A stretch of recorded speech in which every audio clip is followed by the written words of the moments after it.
Welcome to This Week in Money. I'm Jim Goddard. Today, CIBC Wood Gundy's Ross Clark will take a look at the markets over the past week. Wolf Richter from wolfstreet.com talks about the difference between the Canadian and U.S. auto markets right now. He also comments on how the real estate bubbles in Vancouver and Toronto could affect the economy. ResourceWorks Society Executive Director Stewart Muir talks about the impact of the multi-billion-dollar Petronas LNG project being canceled in BC. He also outlines how important the fossil fuel industry is to our overall economy. Plus, at the end of our show, we'll have a company showcase update from Aben Resources CEO Jim Pettit. We'll talk to Ross Clark right after this. I'm Brian Fowler, president of Blind Creek Resources Limited, listed on the TSX Venture Exchange, ticker symbol BCK. Blind Creek is focused in the Yukon, Northwest Territories, and British Columbia. The company's key property is the Blend Project, one of the largest undeveloped lead zinc silver deposits in Western Canada, plus plans to advance the recently acquired, fully permitted historic engineered gold mine in the Atlan district of northwestern BC. Check us out at blindcreekresources.com. Welcome to This Week in Money, the source for market opinions. Here is Jim Goddard. My guest is Ross Clark. He's an investment advisor at CIBC Wood Gundy, Vancouver. Welcome back to This Week in Money, Ross. Pleasure to be with you, Jim. The Dow Jones blasting through the 22,000 mark. What does it mean for investors? Well, for investors in the U.S., it's been a pretty good week, especially if you were into the high-flying stocks. If your stock selection was wrong, it's been pretty much a mediocre week, but with the number of companies that are beating earnings in this earnings season right now, I think it's 74 or 75% of stocks beating the earnings estimates. So that markets always like to rally on that kind of news. And at this point, with the employment numbers that are coming out of the states, you've created another 209,000 new jobs last month, and another excellent number. You get employment rate at best levels in a long time. The Canadian numbers, best levels that we've had there, so I think it's about 2008 or 2009 from the employment. So markets are getting buoyed by, quote, good fundamental news out there. The price of gold went down, they said, because of good employment numbers. Why would that happen? Well, they happen because what you've got, a few things. You're getting, with the good employment numbers, you get strength or you get a rise in interest rates. The bond market comes under pressure, and gold is of one of the things that we measure it against, is, its competitiveness against fixed income items. So when bonds prices drop, the gold market tends to drop with it as well. And with the good numbers that we got employment-wise, the U.S. dollar, which had been under significant pressure for the last number of months, and did some good oversold readings in the last few weeks, and in particular this week, we got what I call a capitulation reading, the first time since the bull market started back in 2012, 2013 on the dollar. That reaction back up, as far as the dollar index was concerned, was enough then to have gold measured in U.S. dollars come off. So the dollar index was up 0.65% on the day on Friday. On the other side of the coin, the gold market was down 0.78%. So pretty much just reflecting the currency action. And when we take a look at this style of sell-off in the U.S. dollar index, historically you would expect to see this rally have legs for maybe another week or two, likely come back down and retest that low, which would allow gold then to be buoyant for a short period of time. But if the dollar manages to hold around the levels that it's just put in, I would say somewhere in that 91 to 92 level as far as the dollar index basket is concerned. If that holds in there, then you're bound to see a sharper correction in the gold market. And that could be in the range of maybe a 6 to 10% decline.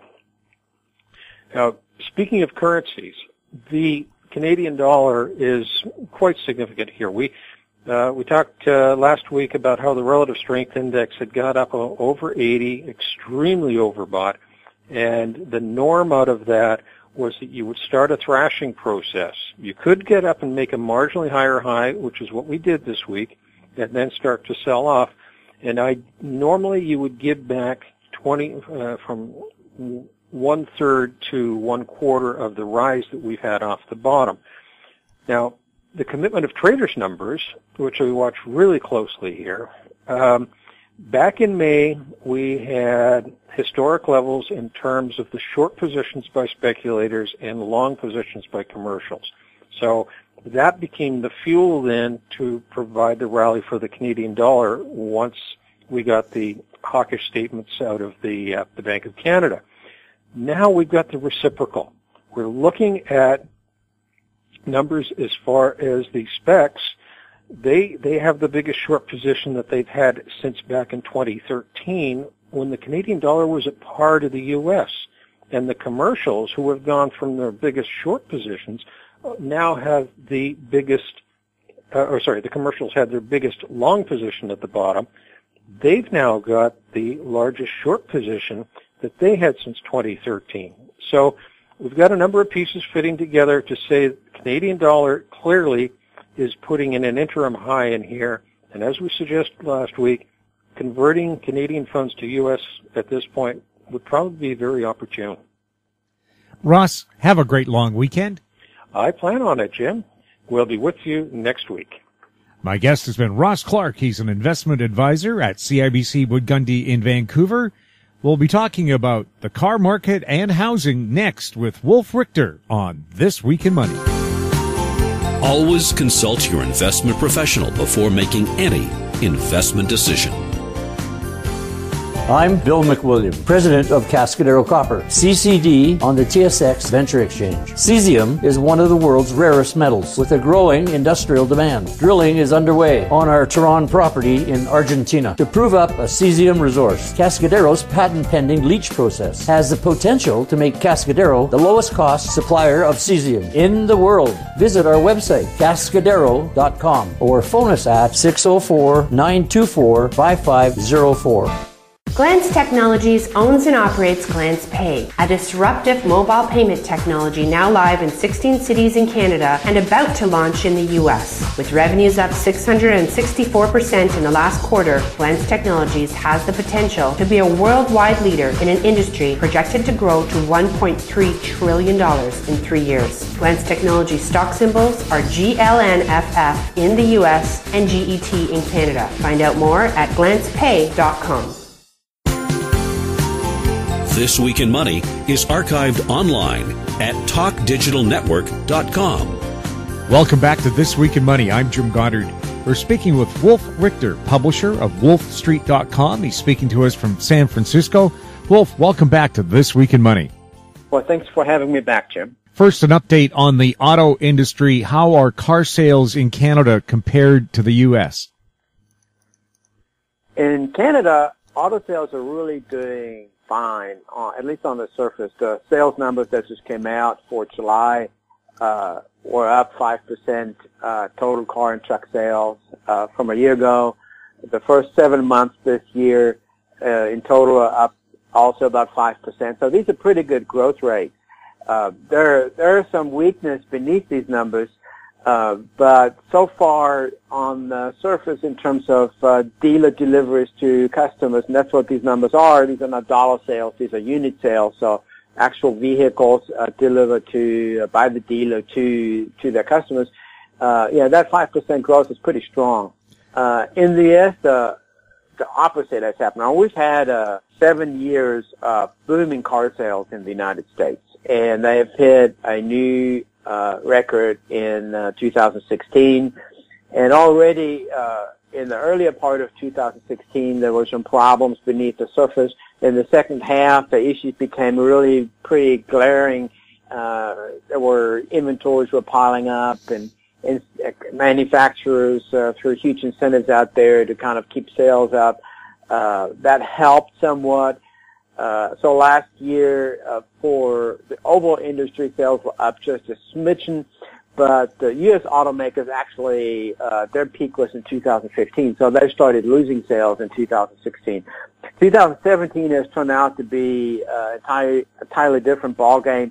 Sales are now down year-to-date 3%. They were down 7% in July compared to a year ago. Some car makers are getting crushed. Like GM sales in July were down over 15% year-over-year. Which, by the way, is very different in Canada. In Canada, GM is kicking butt, and it had double-digit sales gains for the month and for the year. But that's not happening here in the U.S. It's getting beaten up pretty badly. And even truck sales. And truck sales is pickups and SUVs, compact SUVs, and so these crossovers and vans. And that is, that's the majority of sales in the United States. About 63% of the vehicles sold here are, these trucks. So we call them trucks, but they're really not trucks. SUVs and compact SUVs are not considered trucks by most people. But they're in that category. And that's 63% of total sales. And they have been hot. And, they have boomed all the time the last few years. They boomed earlier this year still. Car sales have gotten crushed. Car sales are down double digits for just about everybody. But truck sales have been really strong. Now in July, truck sales turned around and turned negative for the industry combined and for the big truck makers in particular. And that's a bad sign. So that is really what's worrisome, because American consumers have shifted from cars to trucks, and that's been a well-known trend. And Fiat Chrysler doesn't even make cars anymore in the United States. Gave up on it. GM is thinking about killing 7 models, because you can't sell any of these cars. It's sitting on some of these car lines. It's sitting on 250-day supply, which is huge. Sales were down 30% in cars in July year over year for GM. So this is really a mess, and people were just hoping everybody's going to buy trucks, and that was the case, until recently. So now even truck sales are going down. And that's a real problem. Trucks are the big money makers for automakers. They're very profitable. There's huge profit margins on these things. That's what's kept them very profitable despite the collapse in car sales. And so now when truck sales are heading south, it's going to get much tougher for the automakers. But in Canada, so far, we have not seen that. Well, there's incentives out there, and they're from the dealerships, you hear that they're struggling a little bit they're stretching to make deals work and put things together, and it's maybe not the easy sale anymore. But so far in Canada, sales are good, and that's what the numbers tell us. And Canada may be at a stage that the U.S. was in sometime in early 2016. We see some problems beneath the surface, but overall the numbers are still solid. And Canada. Fiat Chrysler there's only 2 major car makers that are down for the year so far. One of them is just a little bit Fiat Chrysler, and one of them is getting crushed, and that's Hyundai.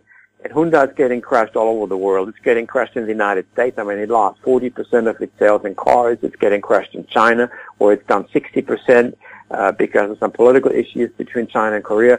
So Hyundai is in real trouble globally, and so we'll have to see how they're going to get out of that. That thing in China will probably blow over eventually. But in the United States, it's got a product problem, and that is very difficult to fix. Are vehicle buyers in Canada benefiting from the incentives offered in the States? Because we get the same television ads up here across the border.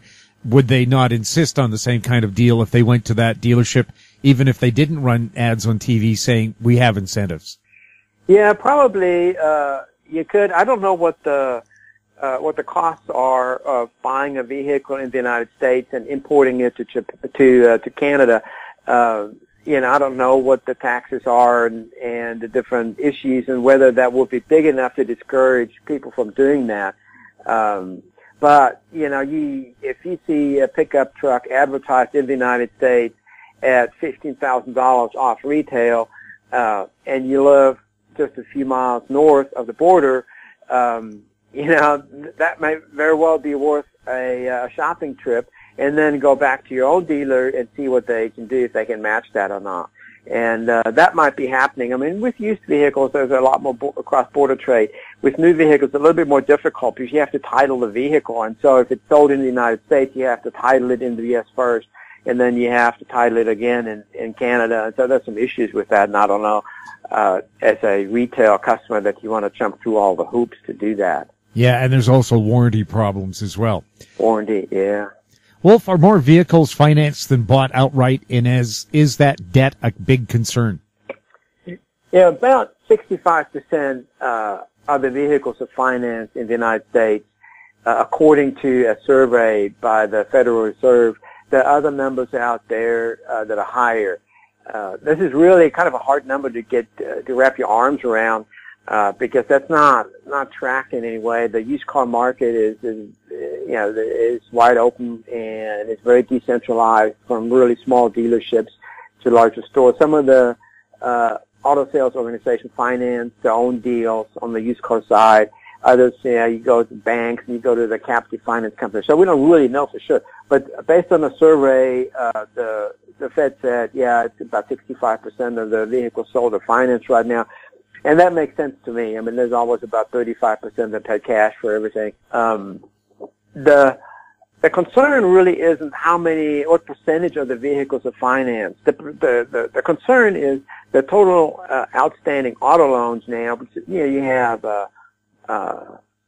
very high car prices, and so they're financing that, and they're financing more than just the price of the car.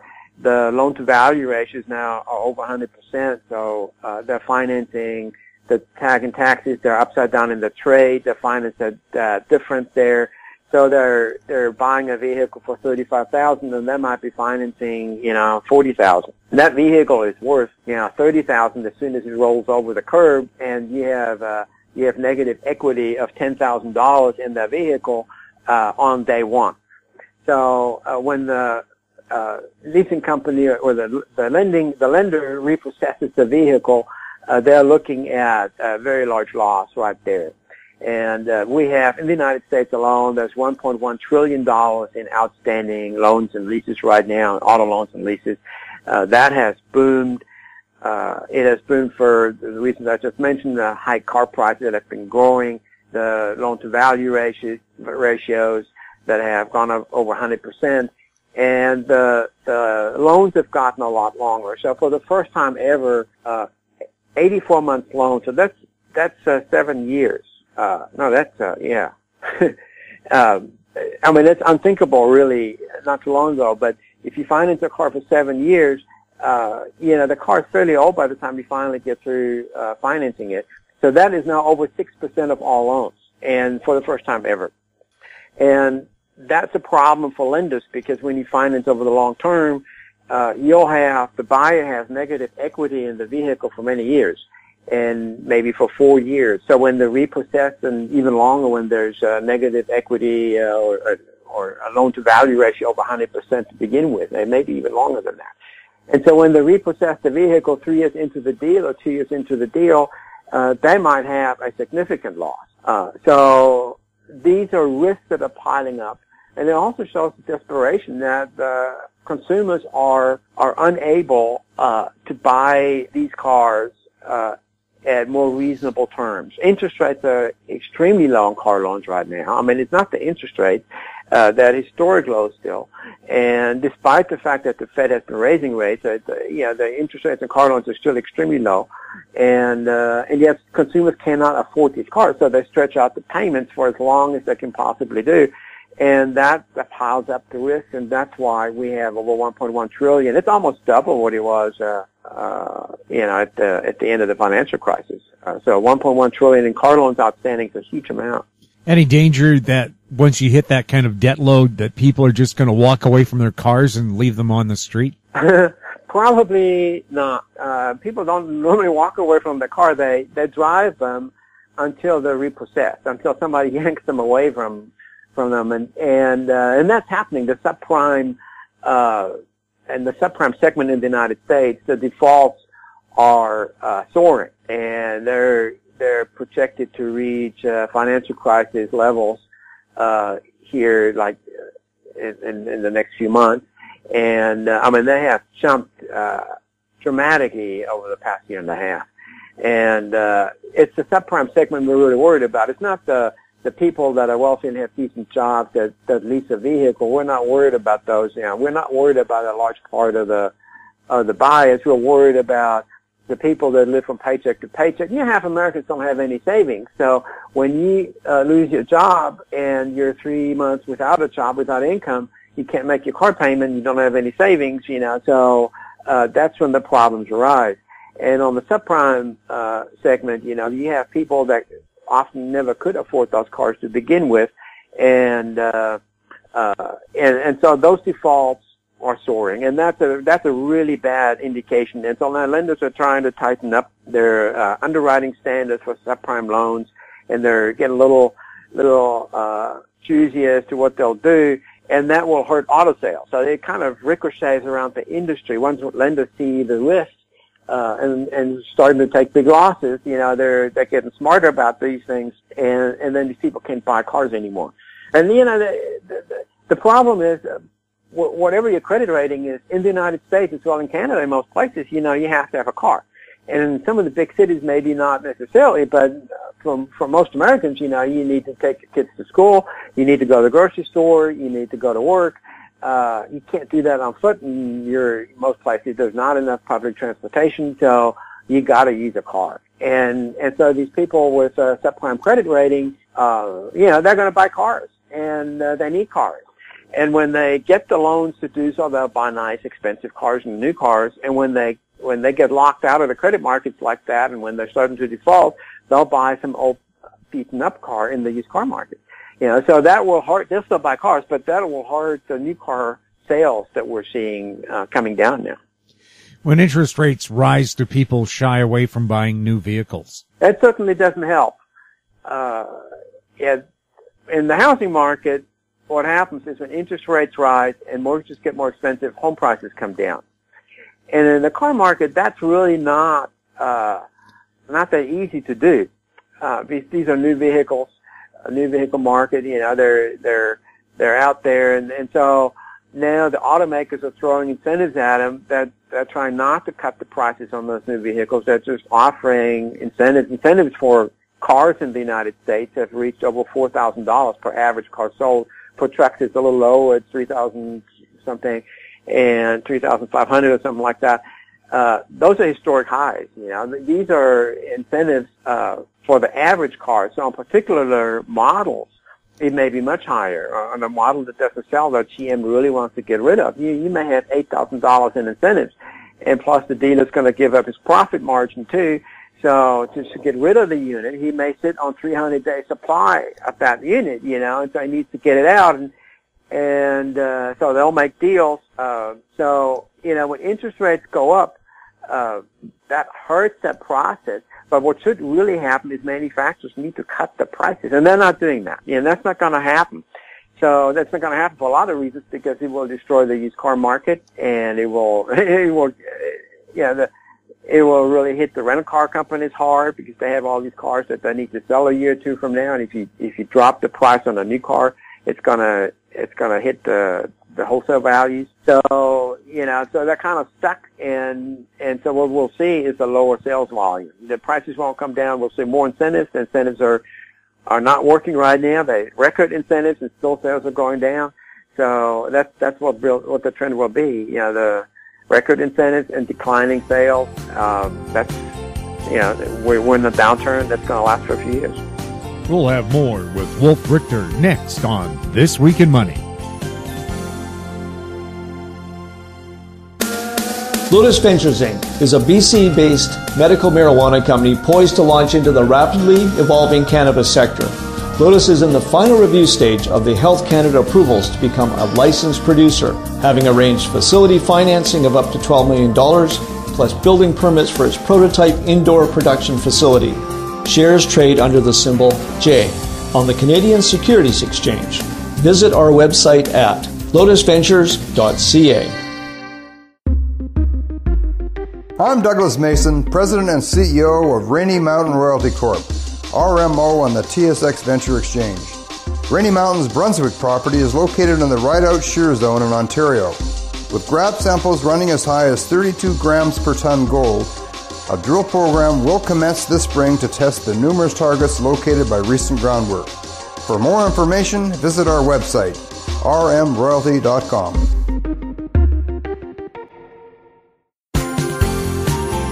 This Week in Money is archived online at talkdigitalnetwork.com. Welcome back to This Week in Money. I'm Jim Goddard. We're chatting with Wolf Richter, his website, wolfstreet.com. Wolf, we know we have huge housing bubbles in Toronto and Vancouver. What effect would it have on the Canadian economy if those bubbles burst? Yeah, today's a great day to bring this up because we just got the numbers for Toronto, and they were terrible. Sales volume dropped 40% in July. The average price dropped 19% from the peak in April. And they're still up year over year, but the last 3 months every month saw a big price drop. So, right now, potential home buyers and homeowners, and speculators in the market, they're looking at this and they're really worried. The whole industry is worried, what this will do. So far, with home prices having shot up through April, in Toronto, home prices shot up over 30%. So homeowners, they felt rich. And, you make, 30% on a, $800,000 or $2 million home, that's in 1 year, that's a lot of money. And that encourages some spending. You have, this feel-good effect for people feel like, I made several $100,000 last year just sitting on my house, so I'm going to spend some of this money. And when the cycle turns and prices decline, homeowners get worried. And so there's a definite impact. Real estate housing has an impact on the real economy. So even if the banks are fine, if everybody's getting through that fine, it has an impact on the real economy because of the psychological effect of feeling wealthy when prices soar, and of the less encouraging effects when you see your home lose value year after year. And there are plenty of people in Toronto and in Vancouver and other places that say home prices will never go down. And they said that in the United States too, and they said in many other places, and in the end they went down. So we don't know where this is going to hit, but the impact on the economy can be pretty severe. In terms of construction, and that may be the biggest end of it, there has been a construction boom in all these major markets in the world, including in Canada, and that is a very big boost to the local economy. These are materials and workers that are sourced locally. These workers are buying pickups and they're buying lunches, and they're making good money, and they're spending money on boats and so forth. And when the construction business slows down, you'll have a very significant impact on the real local economy. I mean, that's the economy in Toronto would be the Greater Toronto area, where you have construction workers, where you have plumbers, and you have architects and developers. Everybody's scrambling, and people are losing their jobs, and things are getting tough in that sector. So that has an instant impact on the economy. There are other impacts too. So housing is, that's a big concern. And when housing bubbles occur, they really boost the economy, the local economies. And when they deflate, they really hurt the local economies. And and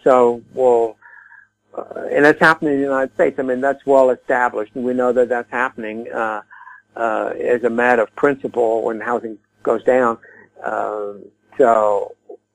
Depending on where house prices go in Canada, that's going to be an issue, I think. We're hearing predictions of the Dow hitting 40,000. We're also hearing the market will crash in the second half of this year. What do you see ahead for the Dow? Well, I don't see either one of them in the second half, that's for sure. Especially not a Dow 40,000 in the second half. This is a totally crazy market. And the price earnings ratios have shot through the roof. The stock markets keep going up regardless of what's happening. We've had in the United States, we've had earnings stagnation for 5 years. Essentially now they're going up, but they went down. They're back where they were like in 2013, 2014. And, throughout that time while earnings stagnated, the stock markets continued to shoot up. So we have a situation where earnings are the same and stocks are 80% higher or something like that. I mean, it's nuts.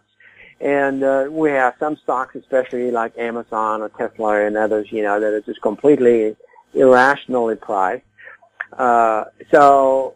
We wonder how long can this go on. How can people find out more about Wolf Street? Go to wolfstreet.com and make sure you look at the comments. We have a very vibrant comment section, fairly polite too. So wolfstreet.com it'll get you there. Wolf, thanks a lot for being on This Week in Money.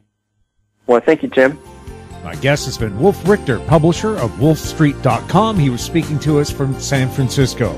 Coming up, Stewart Muir next on This Week in Money.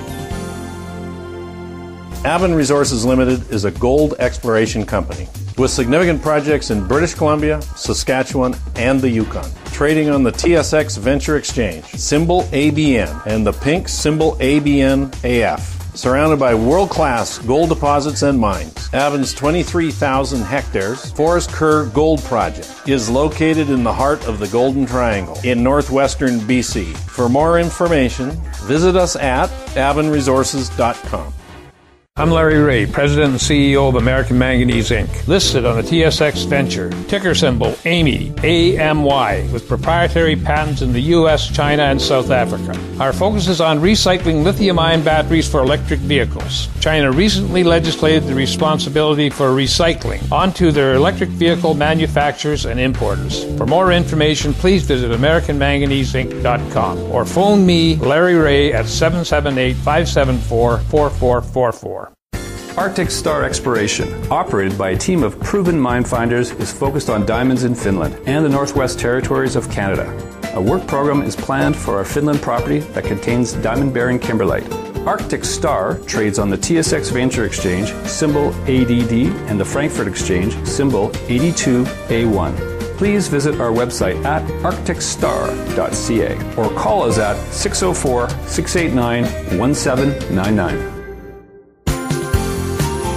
This Week in Money is archived online at talkdigitalnetwork.com. Welcome back to This Week in Money. I'm Jim Goddard.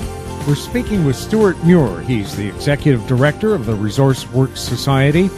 Stewart, Petronas canceled their multi-billion-dollar liquefied natural gas project in British Columbia. I think the project itself was worth $13 billion. But what was the real economic cost to BC overall when we take a look at this giant loss? Yeah, and if you count all the other accoutrements needed to develop that project, you're almost at $40 billion. It's the biggest investment, single infrastructure project in Canadian history. But it isn't anymore. Yeah, now the biggest loss. What went wrong there? Well, there's a variety of interpretations. If you ask the company, they had a very carefully phrased news release just saying that it was market conditions and they made a decision. If you ask the new provincial government in BC, they say the same thing. It's what the company said.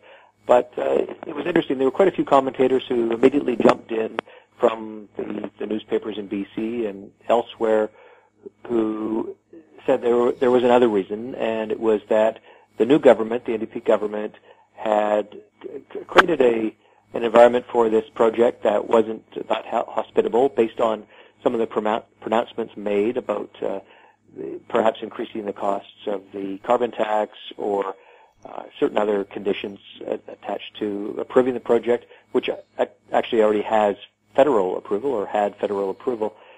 So you can take your pick amongst the various explanations. You know, I think the project was a very good one. It went through a rigorous environmental phase where the federal government and their scientists looked at all the potential impacts of it, the benefits of it, and came down with a decision that this was a viable and acceptable, desirable project. Well, if money was the only reason, why is it LNG projects around the planet are still going ahead? Well, just this week we got the news that Norway shipped its first LNG cargo to the north of Canada, across the Arctic Sea to Asia. Now, that's the thing we thought a few years ago we'd be doing before Norway shipped LNG to Asia, but there they are. And one must ask, well, why aren't we doing that? We've got the resources, we've got the natural gas in the ground in northeast BC, plenty of it, and we have the means, the capital, the people who know how to do it and do it safely and properly. Why didn't it all come together for us? And, I think a big part of the explanation as to why it did not happen in that particular project is that we're just too slow. We're not nimble. We've allowed our democratic processes to be so inclusive of every little thing that we are not competitive on a global scale. In these other countries, they also ask really tough questions and they get things done properly, I suspect, but they don't take forever to do it, as we do in Canada these days. Is that a problem with just about any other major project? It gets studied to death, challenged in the courts, put back to study, challenged again? Oh yeah, it's becoming Canada's reputation. We are a country that can't make up its mind, that can't get to yes on projects, and ultimately, since we're based on our resource economy, and that's where our great quality of life comes from, our incomparable quality of life comes from, it is really headed only in one direction, and that's downward. We're not going to have these opportunities in the future if we don't change our ways a little bit or a lot. Apart from the government, was there any signal BC could have given? Or was it, well, if you have the Greens involved, they're going to say no to anything and everything? Yes, I believe you're right on that. And, having a government in a majority that's able to make decisions and move forward with important investments is, we now see, very important. And this is something that we're going to see again in the case of the Trans Mountain Pipeline. There's, some friction. There are those who don't want that piece of infrastructure to go ahead. And again, we have a project that has been approved by the federal government and is seen as one that meets all the conditions that have been placed on it for environmental soundness and performance. It's a good project to support Canadian prosperity, freedom, and the ability to be mobile, to increase your aspirations through life and own a home. These are all tied to our resource sector, all of them, intimately. If we keep saying no to them, we're saying no to prosperity in this country. And I've done a little research that proves that. Stewart, how important is the export of fossil fuels for Canada and its economy? It's difficult to overstate how profoundly that is important. I was looking recently at the federal government trade data. They have a lot of information. It's freely available. If you go to resourceworks.com, you can actually find a link to it if you want to look at it yourself. But to save you that trouble, I have done a little bit of study at our think tank ResourceWorks to understand that.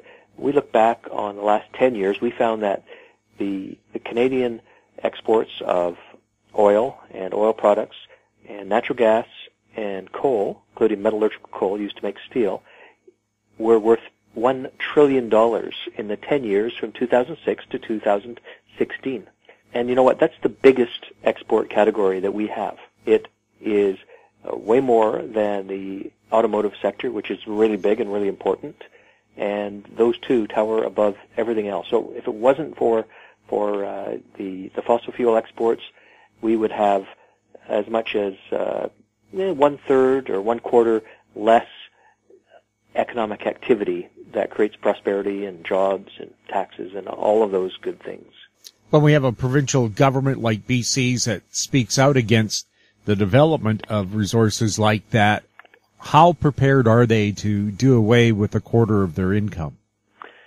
I would think not prepared at all, because the social programs that we see promised, we want more affordable housing, we want more housing units, we want to have $10 daycare, and minimum wages go up. That increases the cost of business and has all sorts of implications. Building rapid transit and bridges and taking tolls off bridges and then having to find a couple of $2 billion to pay for that. These add up to extremely significant costs, and you can't just put those on the credit card, not forever.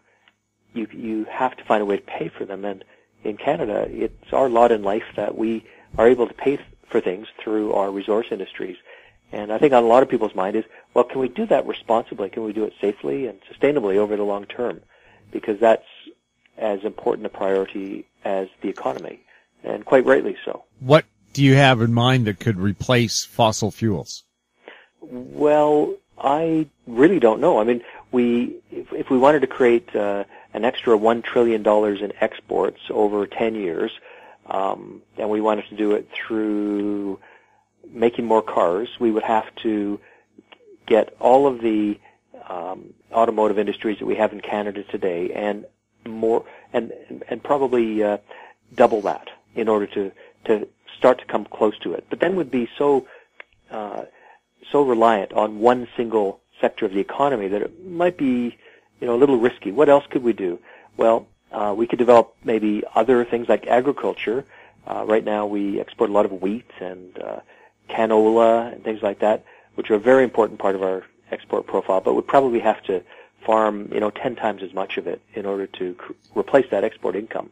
And that's a lot of land, that's a lot of farming. I know people don't like to leave the city these days to go and live in farmland or remote places. Not a lot of people. I think it would be challenging to replace it. People talk about high tech and, we're all going to become programmers and we're going to get income. Well, right now you can hire programmers in New Delhi and places, or in Russia, who will do the work for a quarter of what people pay here. I know there's a lot of good programmers in Canada, and I know that they will be needed in future, and lots more of them. But it's really challenging, and it's a global marketplace. We don't have, frankly, Jim, a lot of options. The fact that we have this dense energy form known as fossil fuels by some, I would call them, hydrocarbons.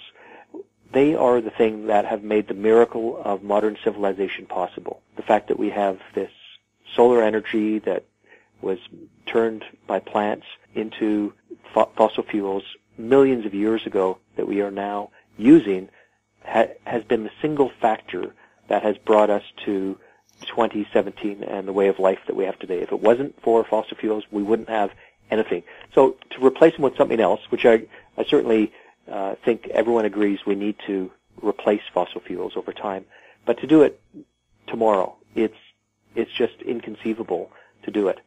And there's one area I think we should talk about as to how we can do this and have, as it were, our cake and eat it too. Stewart, if we're going to wean ourselves off fossil fuel, how do you propose that we do that? Well, I have been thinking about this a lot. And, just one other consideration, I think about this a lot too, which is that we have to import a lot of things. And that's really why we export. People sometimes ask me, well, why do we export? Why do we send our precious goods to these foreign countries? I don't want to help those foreigners. That's what other people tell me. And my response is we do it for a very good reason. We do it so we can import the things that we want or need to have. For example, medicine. Right now, we import about $11 billion a year worth of medicine, drugs, blood serums, vaccines into our country. We also make a lot. Actually, we've got a really great pharmaceutical sector in Canada. We export about $6 billion or $7 billion worth of that too. So, it's a two-way trade, but we still need to import. And we have to be able to pay for that. So that's just one little argument. We also import about $11 billion a year worth of iPhones and other smartphones and laptop computers. We got to pay for those too. And we don't make those things in Canada. So here's how we got to do it. The innovation agenda, moving towards lowering the environmentally negative impacts of the fossil fuels that we use is a far more sensible and realistic way of cutting down our greenhouse gas emissions footprint.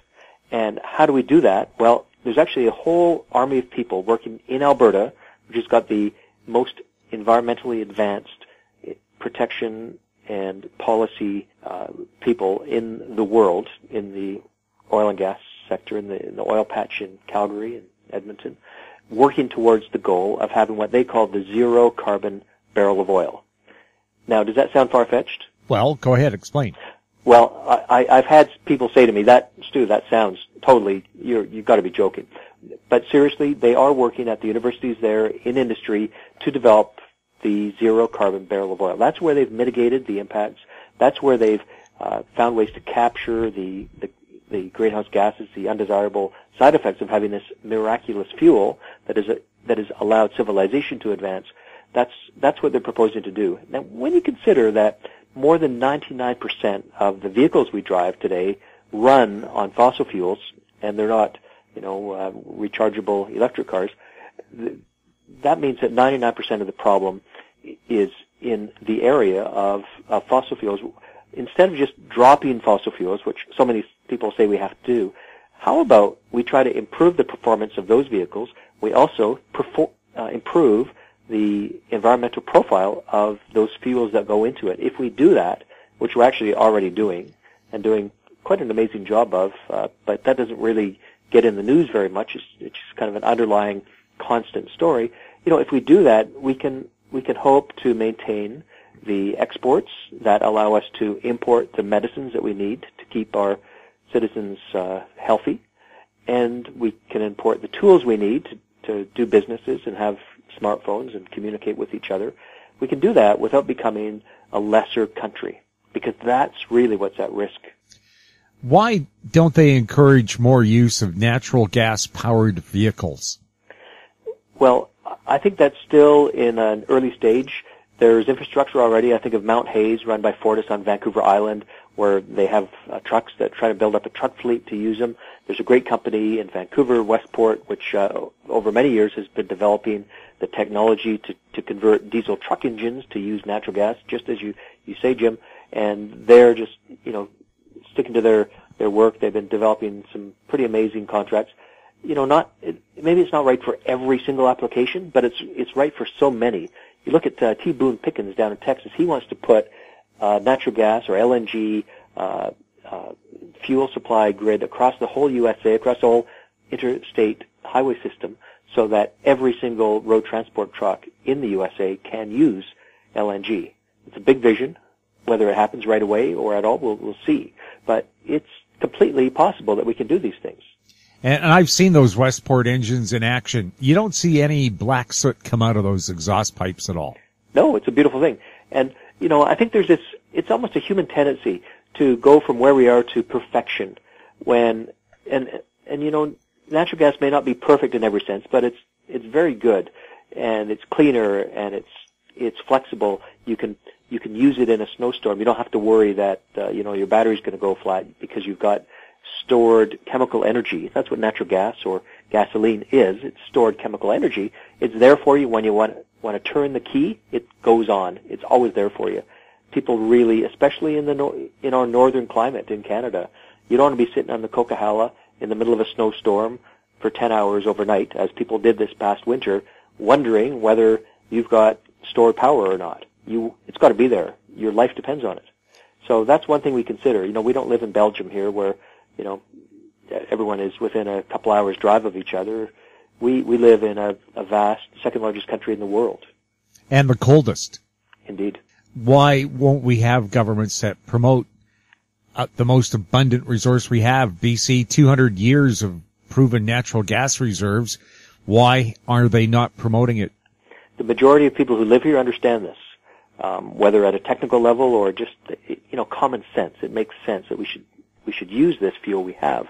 I think governments are subject to pressure from different groups, which really is a reminder that if you believe that things are going the wrong way, that we're making decisions that are putting things at risk, you've got to speak up. You've got to find groups to affiliate to. You've got to be educated on the issues, and that is going to be really what determines our future. I mean, just one note, we started talking about LNG, Jim, and you think back to Petronas company.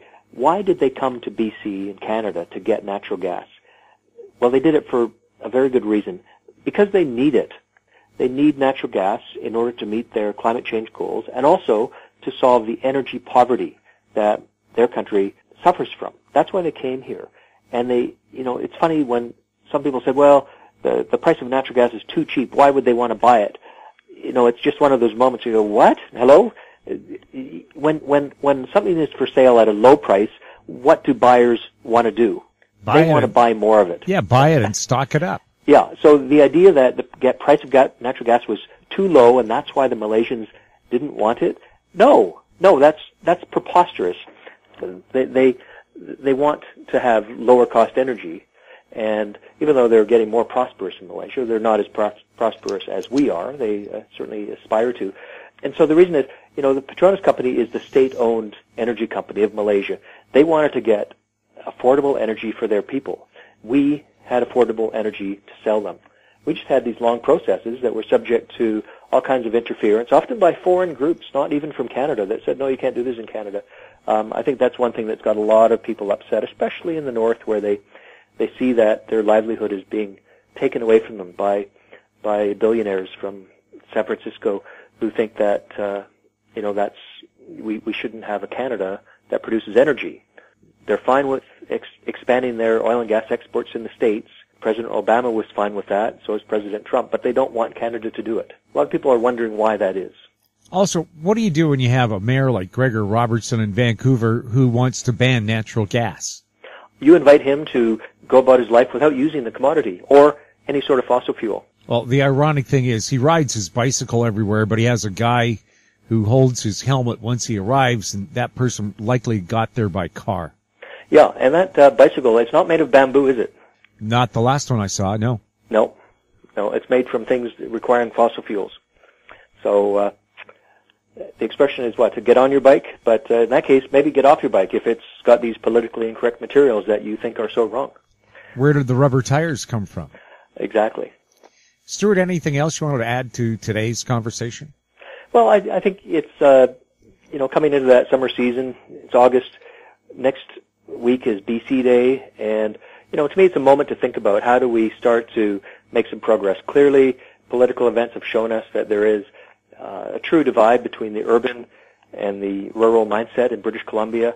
We know that's a problem. Everyone's talking about it. I've been talking about it for the last 4 years. That's at the heart of my ResourceWorks project, and I kind of feel like it's our turn to maybe be heard a little more. So I really hope that my BC Day message, which will be in the Vancouver Sun on BC Day, that talks about how we can move forward, is one that people have a look at, take a little time to think about, and then let's work together on improving things so that when, next time a Petronas comes to BC, we say, hey, you're welcome to come here. We'd like to hear your idea. Let's see if we can make it work. Instead of, oh, we really don't want you here. The sooner you get out of here, the better. But here, go ahead and fill out these forms and give us $1 billion, and we'll see if we can help you. That's an outcome that we can reasonably aspire to. Stewart, thank you so much, and have a great BC Day. Thank you, Jim. My guest has been Stewart Muir, the Executive Director of the ResourceWorks Society, their website, resourceworks.com. And that wraps up our show for this week. We'd like to thank our guests, Ross Clark, Wolf Richter, and Stewart Muir, and thank you for listening. Plus, at the end of the show, we'll have a company showcase update with Aben Resources CEO Jim Pettit. If you have any questions for the show or for our guests, you can email us at info@howstreet.com. I'm Jim Goddard. We'll be back next week with more This Week in Money. Comments made on This Week in Money are an expression of opinion only and should not be construed in any manner whatsoever as recommendations to buy or sell any financial instrument at any time. Archived online at talkdigitalnetwork.com. This Week in Money is a production of How Street Media Incorporated. Executive producer is Tom Allen. Welcome to Company Showcase, an advertising feature on HowStreet.com. I'm Jim Goddard. I'm speaking with Jim Pettit, CEO of Aben Resources. Welcome back to the show, Jim. Thank you very much. What kind of an update do we have from Aben Resources? Well, we put out a news release 2 days ago now that we've started drilling. The program is basically going to run for about 2,000 meters, maybe 2,100.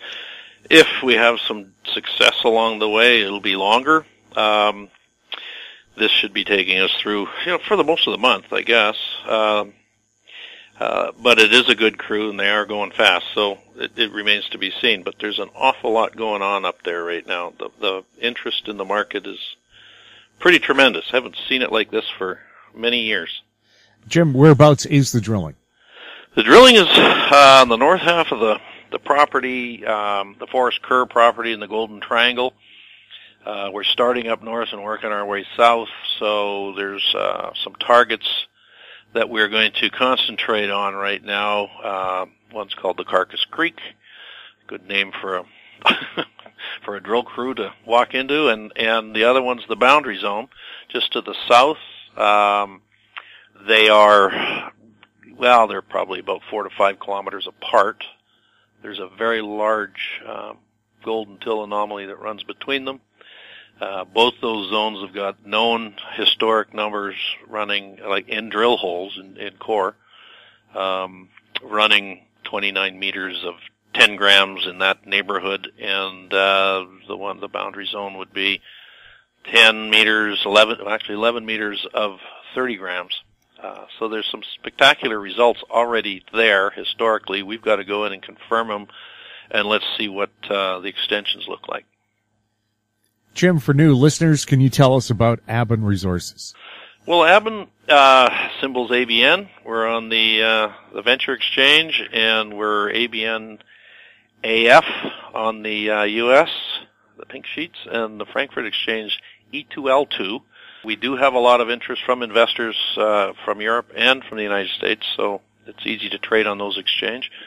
Stock, there's about 48.7 million shares out, fully issued and outstanding. Fully diluted is just close to 80.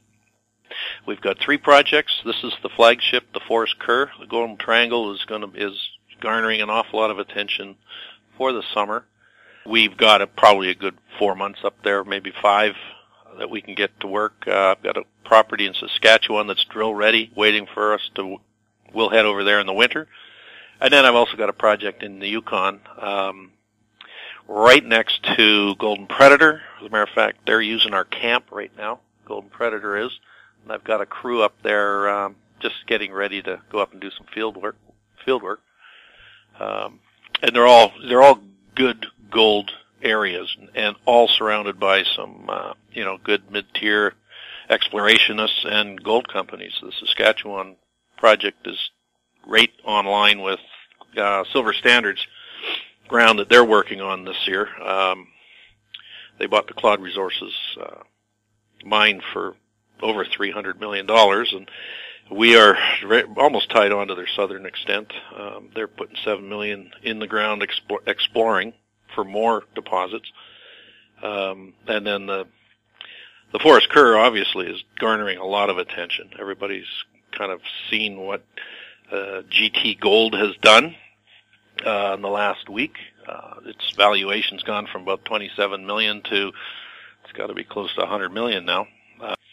Good discovery. That's just to our north. And now what's just been announced today is Colorado is just announcing a roughly $7 million financing, and a large portion of it's taken down by Goldcorp. They're actually tied right onto our southern boundary. So a lot of activity going on there. There's going to be, I think next week in the market will probably be pretty exciting. This is the first time we've seen a really serious area play lighting up. Jim, how do people contact Aben Resources? Well, you can go to the website, info@abenresources.com, and get through to us that way, or you can call the 1-800 number. It's 800-567-8181, or email Don Myers. But I would go to the website, and you can get all that information right there. Jim, thanks for the update. Anytime. Thanks. My guest has been Jim Pettit, CEO of Aben Resources. We were talking on August 4th. I'm Jim Goddard. Comments made on Company Showcase are an expression of opinion only and should not be construed in any manner whatsoever as recommendations to buy or sell any financial instrument at any time. Archived online at HowStreet.com. Company Showcase is a production of How Street Media Incorporated.